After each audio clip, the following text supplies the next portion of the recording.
जिज्ञासु मित्रों, बहुत बहुत अभिनंदन है आप सभी का दिव्य सृजन में। प्रत्येक दिवस की भांति आज भी हम यहाँ पर लाइव चर्चा का कार्यक्रम शुरू कर रहे हैं और आज का जो विषय है तारक ज्ञान का रहस्य। विभूतिपाद का यह आखिरी विषय है, अर्थात विभूतिपाद यहाँ पर समाप्त होता है। महर्षि पतंजलि सिद्धियों और देवताओं से मोहित होने के लिए मना करते हैं। ये सिद्धियां आती अवश्य हैं, लेकिन इनसे मोहित नहीं होना चाहिए किसी भी योगी को, और देवताओं के निमंत्रण से भी मोहित नहीं होना चाहिए। इन सभी विषयों से मोहित होने से उसे योगी का पतन होता है।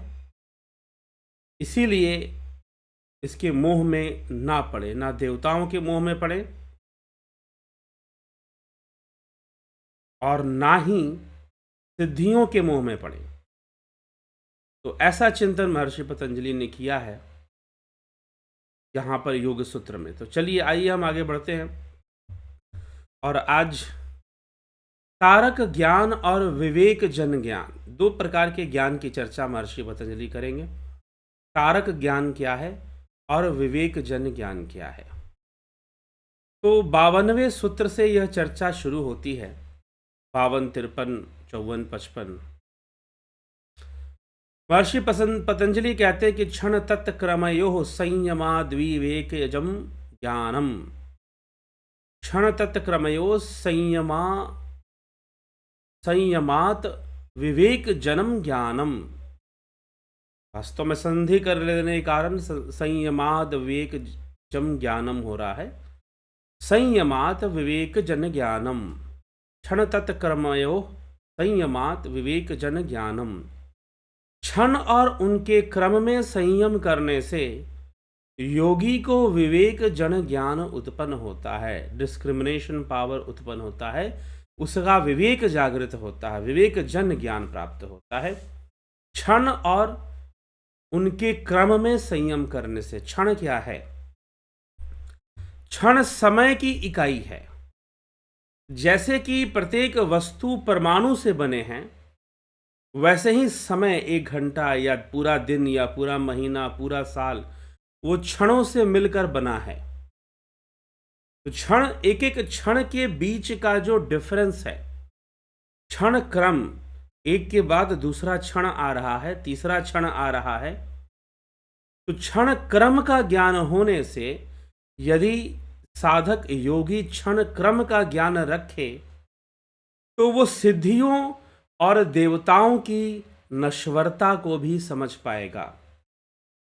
यह संभव है कि योगी सिद्धियों के मोह में या देवताओं के मोह में अपना पतन कर ले, लेकिन यदि विवेक जन ज्ञान उत्पन्न हो जाए, विवेक जन ज्ञान उत्पन्न हो जाए, क्षण क्षण का आभास और क्षण क्षण पर उसका संयम हो, तो वह जान लेगा कि संसार में प्रत्येक वस्तु परिवर्तनशील है, सिद्धियों का स्वरूप भी परिवर्तनशील है और साथ ही साथ देवता भी परिवर्तनशील हैं। कुछ भी स्थिर नहीं है, तो निश्चय ही उसका मोह देवताओं के निमंत्रण और सिद्धियों के प्रति नहीं रह जाएगा। तो विवेक जड़ ज्ञान की बदलते हुए क्रम से जो क्षण है उसको समझो। इससे जो है विवेक जन ज्ञान प्राप्त होता है। इसके आगे महर्षि पतंजलि जाति लक्षण दैशरण्यातानव छेदातुल्य योस्ततः प्रतिपति ही, कहने का तात्पर्य, यह सूत्र हम फिर से इसको देखते हैं कि सूत्र क्या कह रहा है, क्या समझा रहा है। तो कहा जा रहा है जाति लक्षण और देश, जाति लक्षण देश भेद से जिन वस्तुओं का भेद ना किया जा सकने के कारण जो तुल्य प्रतीत होते हैं, उनको भी इस उपयुक्त संयम द्वारा अलग अलग करके जाना जा सकता है। ये बहुत बड़ा विषय है, लेकिन यहां पर बहुत गहराई में जाकर कहा जा रहा है, ये समझिएगा। क्या ऐसा विषय पाश्चात्य दर्शन में भी एक दार्शनिक हुआ जिसने ऐसे विषय को समझाने की कोशिश की, लेकिन यहाँ पर जो महर्षि पतंजलि कह रहे हैं वो बहुत ही सूक्ष्मता से और गहराई में जाके अपनी बात को कह रहे हैं। जाति लक्षण देशेरयन तानव छेदातुल्य योस्ततः प्रतिपति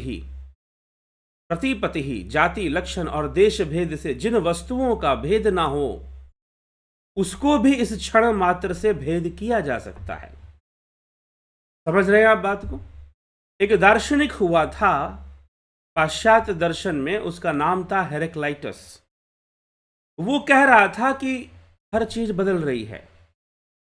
वो कहता था कि तुम कभी भी एक ही नदी में स्नान नहीं कर पाओगे, अगले दिन नदी का पानी बदल जाएगा, और सच पूछो तो नदी भी बदल जाएगी। वो कहता था कि तुम दोबारा मुझसे नहीं मिल पाओगे। लोगों ने पूछा कि अरे भाई, तुमसे तो दोबारा भी मिलना संभव है, हम तो कल भी तुमसे मिले थे, आज भी मिले हैं। तो उसने कहा नहीं, कल कोई और हेरेक्लाइटस था, आज कोई और हेरेक्लाइटस है। तो यहां पर महर्षि पतंजलि लगभग वही बात कह रहे हैं। यह है कि उनकी बातों में गहराई ज्यादा है।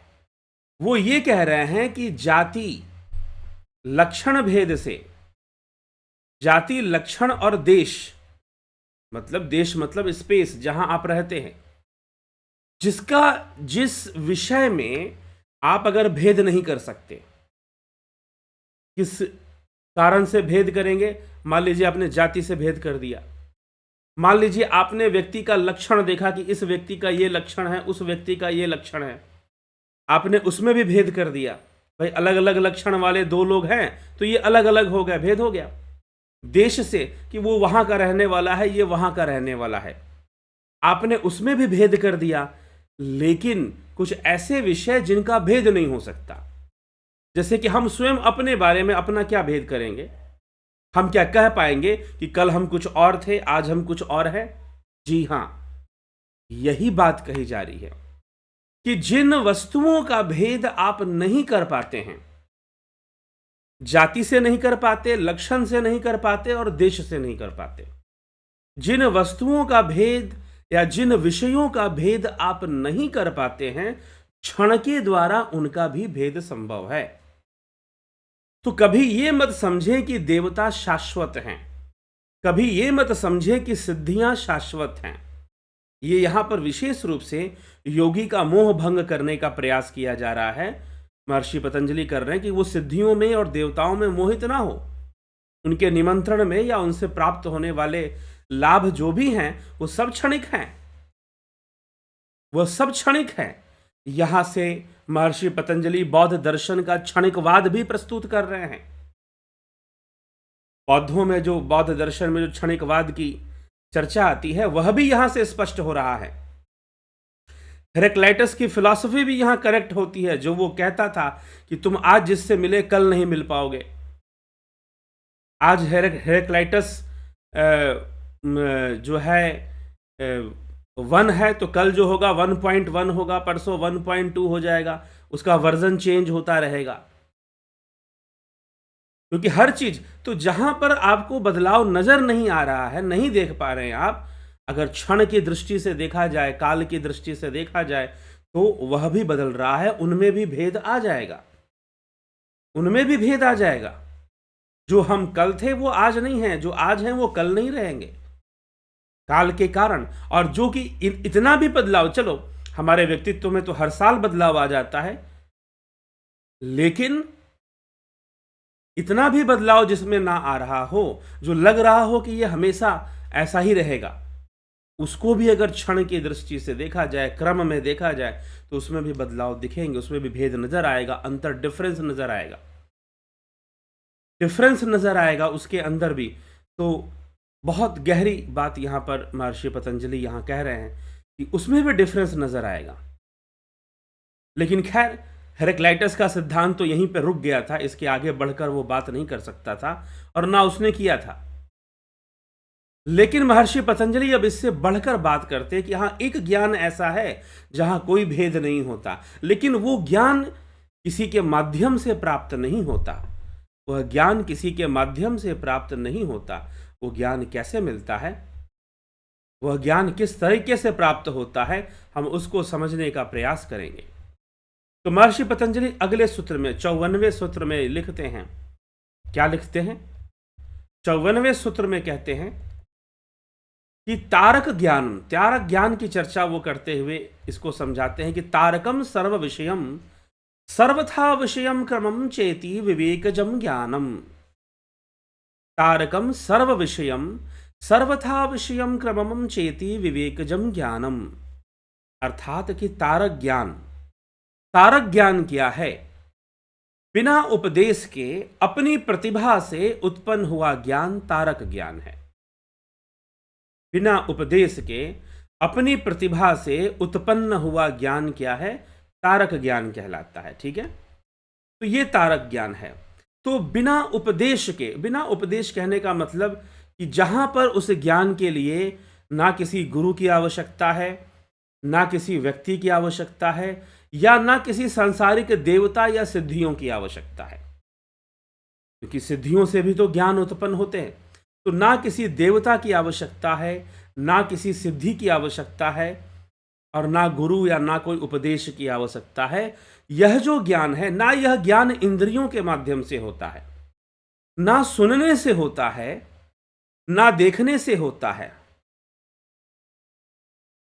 उपनिषद कहते हैं नैव आत्मा प्रवचनेन न मिथ्या न बहुना श्रुतेन, कि वह आत्मा ना बहुत प्रवचन से और ना बहुत बुद्धि से और ना ही बहुत सुन लेने से जाना जाएगा। वही तारक ज्ञान है। उस तारक ज्ञान में भेद नहीं होता, वह काल के परे होता है, बियॉन्ड टाइम होता है। वहां क्षण क्षण का कोई क्रम नहीं होता, वह काल के परे होता है। वह तारक ज्ञान योगी को स्वतः प्राप्त होता है। वह तारक ज्ञान योगी को अपने ध्यान योग में अपनी साधना करते हुए उसे स्वतः ही प्राप्त हो जाता है। ठीक है, तो यह हमें समझने की आवश्यकता है। तो तारक ज्ञान क्या है? तो तारक ज्ञान विवेक जन ज्ञान का परिणाम है। तारक ज्ञान विवेक जन ज्ञान का ही परिणाम है। तो विवेक जन ज्ञान, क्षण क्षण के प्रति जो ज्ञान उत्पन्न हो गया, क्षण क्षण में भेद करने का जो विवेक उत्पन्न हो गया, उसी के विकास क्रम में योगी तारक ज्ञान तक पहुंचता है। उसी के विकास क्रम में योगी तारक ज्ञान को प्राप्त करता है, और यह तारक ज्ञान कैवल्य की प्राप्ति करवाता है। यह तारक ज्ञान शून्य की अवस्था है। यह तारक ज्ञान परमानंद की अवस्था है। यह तुर्यातीत है। यह तारक ज्ञान तुर्यातीत है, तुर्या से भी परे है। तो उस तारक ज्ञान में जहां पर कोई भेद नहीं टिक सकता, जहां पर क्षण क्षण का भी भेद ना रहे, वह तारक ज्ञान किसी के माध्यम से नहीं प्राप्त होता। वो क्षण क्षण के माध्यम से भी प्राप्त नहीं होता। वह स्वतः ही अपने ही अभ्यास से, अपने ही अभ्यास, अपनी साधना, अपनी प्रतिभा से ही वह तारक ज्ञान प्राप्त होता है, और किसी माध्यम से तारक ज्ञान प्राप्त नहीं होता। लेकिन इस तारक ज्ञान की चर्चा मात्र योग के संदर्भ में है, यह भी ध्यान रखिएगा। नहीं तो ऐसा भी कह सकते हैं कि भाई कुछ लोग जो है कुछ ज्ञान स्वतः ही प्राप्त कर लेते हैं, ना कोई गुरु की आवश्यकता, ना कोई शिक्षक की आवश्यकता, ना कोई ट्रेनर की आवश्यकता, ना किसी कोच की आवश्यकता, अपने आप ही सीख जाते हैं। उसको तारक ज्ञान कहते हैं क्या जी? नहीं। ठीक है, कोई गुरु नहीं है, कोई शिक्षक नहीं है, कोई विद्यालय नहीं है, कोई ट्रेनर नहीं है, कोई कोच नहीं है, कोई किताब नहीं है, लेकिन कोई ना कोई बाहरी साधन तो बनेगा किसी रूप में। आजकल एक टीचर बन गया है, यूट्यूब भी एक टीचर बन गया है। बहुत सारे पढ़ाई लिखाई का लोग काम यूट्यूब वीडियोस के माध्यम से कर लेते हैं, इंटरनेट से कर लेते हैं, गूगल से कर लेते हैं। अगर क्लास में नहीं जाते हैं तो वैसे पढ़ लेते हैं। अब कुछ होशियार बच्चे होते हैं जो समझ जाते हैं, उनको बहुत ज़्यादा दिक्कत नहीं आती है। अब यूट्यूब में एक और फ़ायदा होता है। फ़ायदा क्या होता है कि मास्टर जी का जो लेक्चर है वो रिपीट करके सुन लो, रिवाइंड कर दो, वीडियो है ना। और ऐसे तो मास्टर जी एक पीरियड में पढ़ाए और पढ़ा के निकल गए, अब अगले दिन आएंगे तो दूसरा विषय पढ़ाएंगे, वही तो रिपीट नहीं करेंगे। अब यूट्यूब के माध्यम से क्या है कि लोग क्या करते हैं, नहीं समझ में आया, चलो फिर से इसको रिपीट कर देते हैं, पूरा वीडियो फिर से देख लेते हैं, रोक रोक के देख लेते हैं, पाउज पाउज करके देख लेते हैं। जो नहीं समझ में आया उसे रिपीट करके, नहीं अगर वो नहीं समझा पा रहा तो दूसरा वीडियो दूसरा मास्टर समझाया होगा ना यूट्यूब पर, तो उसके माध्यम से देख लेते हैं। बढ़िया है, टेक्नोलॉजी का सदुपयोग हो, अच्छी बात है, दुरुपयोग ना हो, लेकिन फिर भी दुरुपयोग भी बहुत ज़्यादा हो जाता है। तो कहने का मतलब कि अपनी प्रतिभा, अपने बाहर में अपने आप से कुछ सीख भी रहे हैं तो कहीं ना कहीं वो किसी ना किसी चीज़ का माध्यम लेते हैं, या पुस्तक का माध्यम ले या किसी चीज़ का माध्यम लेते हैं, तो हम उसके लिए तारक ज्ञान नहीं कहा गया है कि अपनी प्रतिभा से सीखने का, जान लेने का मतलब। यहाँ पर तारक ज्ञान उस योग की उस अवस्था जहाँ पर कोई विषय नहीं बनता, कोई भेद नहीं रहता, योगी स्वतः ही वहाँ पहुँचता है, वो अपनी ही प्रतिभा से वहाँ पहुँचता। अब यहाँ पे प्रतिभा वाली बात कौन सी है? जी हाँ, प्रतिभा है। टैलेंट वाली कौन सी बात है? जी हाँ, टैलेंट है। क्यों टैलेंट है? प्रतिभा इसलिए है क्योंकि यह तारक ज्ञान किसको मिलेगा, इस तारक ज्ञान की प्राप्ति किसको होगी, ये बताइए।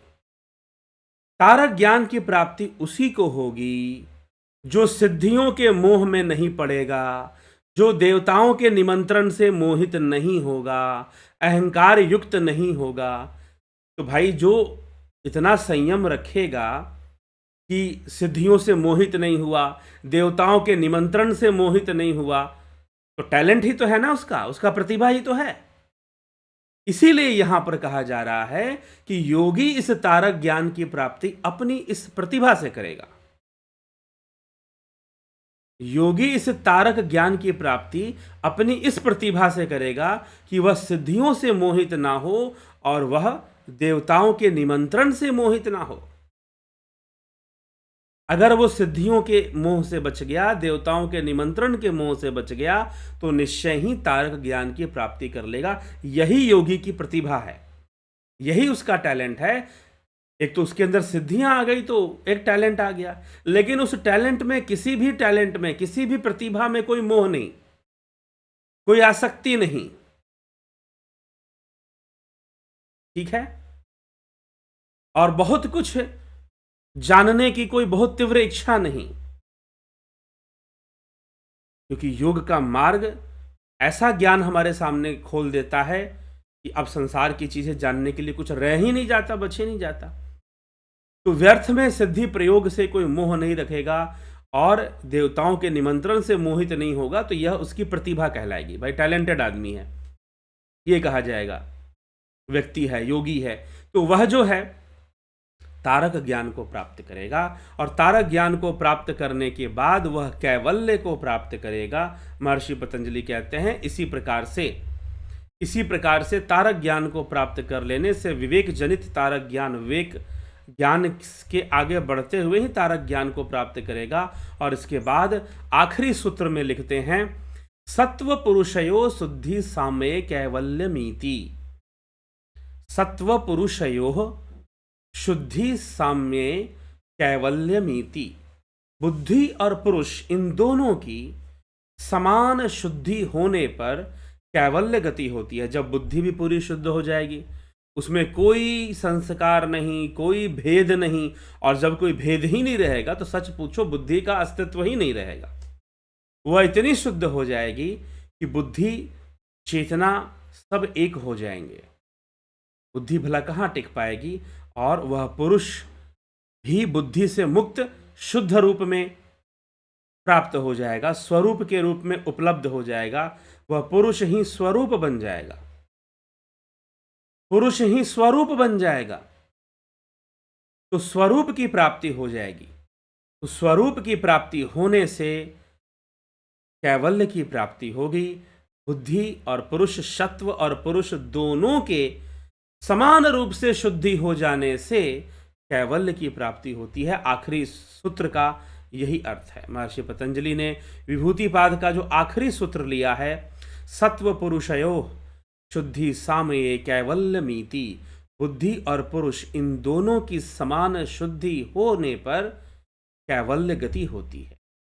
कैवल्य गति होती है, मतलब निर्बीज समाधि की प्राप्ति होगी, कैवल्य की प्राप्ति होगी, चित्त का भी लय हो जाएगा, बुद्धि का भी लय हो जाएगा। ठीक है,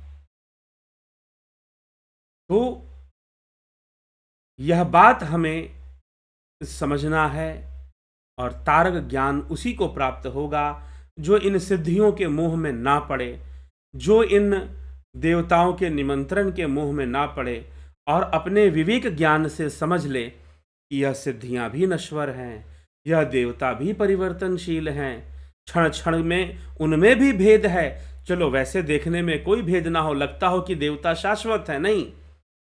अगर क्षण क्षण पर संयम किया जाए, एक एक क्षण पर संयम किया जाए, क्षण क्रम पर संयम किया जाए, तो उनमें भी भेद आ जाएगा, उनमें भी भेद आ जाएगा। और फिर पता चल जाएगा कि यह भी काल के बंधन में है, यह भी काल के बंधन में है, और उनका मोह भंग करके फिर योगी अपने विवेक से आगे बढ़कर तारक ज्ञान को प्राप्त करेगा, जो उसे स्वतः ही होगा, स्वतः ही हो रहा है। और यही तारक ज्ञान है कि उसे इस सत्य का ज्ञान हो गया, और फिर तारक ज्ञान होने से बुद्धि शुद्ध होकर पुरुष समान शुद्धि वाले अवस्था को प्राप्त कर लेने के कारण उसकी कैवल्य गति हो जाएगी, वह लक्ष्य को प्राप्त कर लेगा, मोक्ष कह लीजिए, या कैवल्य गति, या परमानंद, और अपनी पूर्णता को प्राप्त कर लेगा। वास्तव में यह उसकी पूर्णता है, पूर्ण अवस्था है। जो कमियां थी सब खत्म हो गई, वह पूर्ण अवस्था को प्राप्त हो गया, वह स्वयं ही ब्रह्म हो गया। अद्वैत सिद्धांत के अनुसार ऐसी अवस्था में योगी स्वयं ही ब्रह्म हो गया।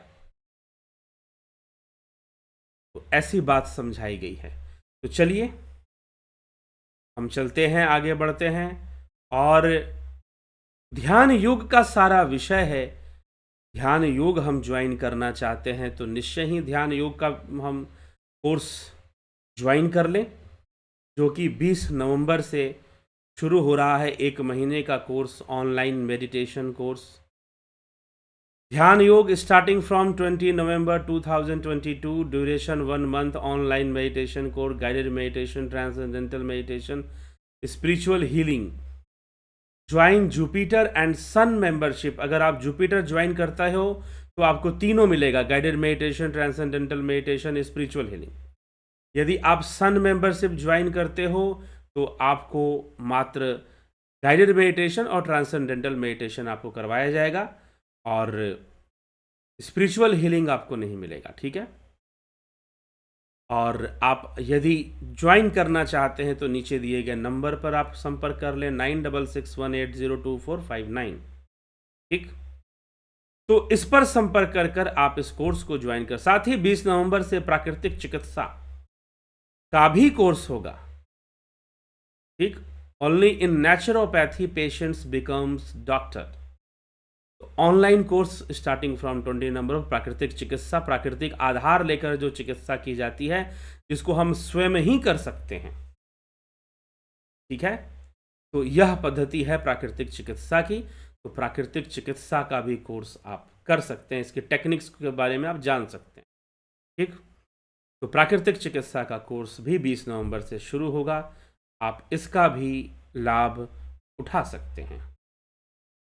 ठीक है, तो चलिए आगे हम बढ़ते हैं और देखते हैं कौन महानुभाव उपस्थित हैं। अमन कक्कर जी, राजेश भाई मकवाना, नवज्योतिनाथ, जगत नारायण, पवन कुमार गुप्ता जी, अनिल कुमार जी, अवधेश कुमार, घनश्याम सरोदे, बबीता धीमान, उषा श्रीवास्तवा, राकेश मराठे, राजू पाल, विनोद कुमार सूद, जस्ट प्रोग्रामिंग जी, मैथ मैजिक, अभिनंदन है आपका। निमेश महतो जी, अभिनंदन है। पंकज सोनी जी, शिखर शर्मा, मैथ मैजिक्स देवड़ा, बलवंत सिंह गोहिल जी, श्वेता राय सिन्हा जी, बहुत अभिनंदन है। अर्जन भाई चौहान, नरसा राम राज प्रजापत, अबनी प्रधान, विष्णुचंद्र मौर्य, कन्हाई कुमार जी, गोविंद प्रसाद नीमा जी, जबर सिंह जी, नूतन भट्ट जी, सविता नायक, धनराज सिंह राजपूत, रतन सिंह जी, केशव सिंह सूर्यवंशी जी, गंभीर शाह जी, रुपेश सिंह राजपूत जी, दिगंबर सिंह राजपूत, AK त्यागी जी, बिमला शाह जी, प्रियंवदा गुप्ता, उत्कर्ष तिवारी जी, काशीनाथ जी, कमलेश खैरनर, शेखर मराठा, रामविलास जी, जलाराम रायका जी, राम लखन राजपूत।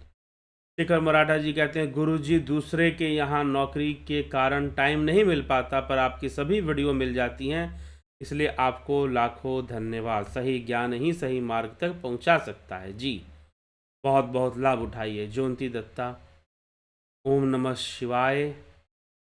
शेखर मराठा, और इसमें कुछ भी झूठ नहीं बोल रहा हूँ, बहुत भटका हूँ, इसलिए आपका लाख लाख धन्यवाद। बहुत बहुत अभिनंदन है शेखर जी आपका। इस चैनल में ज़रूर आप इसका लाभ उठाइए। धन्यवाद।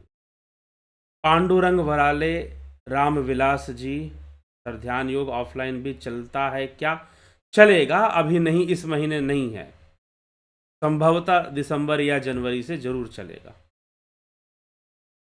तो आपको इसकी सूचना मिलेगी, आप प्रतीक्षा कीजिए। श्याम सुंदर तिवारी जी, बहुत बहुत अभिनंदन है आप सभी का इस कार्यक्रम में, और ध्यान योग कोर्स और प्राकृतिक चिकित्सा का कोर्स आप इसको ज्वाइन कर सकते हैं। कल फिर लाइव चर्चा में आप सभी सम्मिलित होकर 9 बजे लाइव चर्चा चलती रहेगी जैसे चल रही है। आप सभी इसका पूरा पूरा लाभ उठाने का प्रयास करें।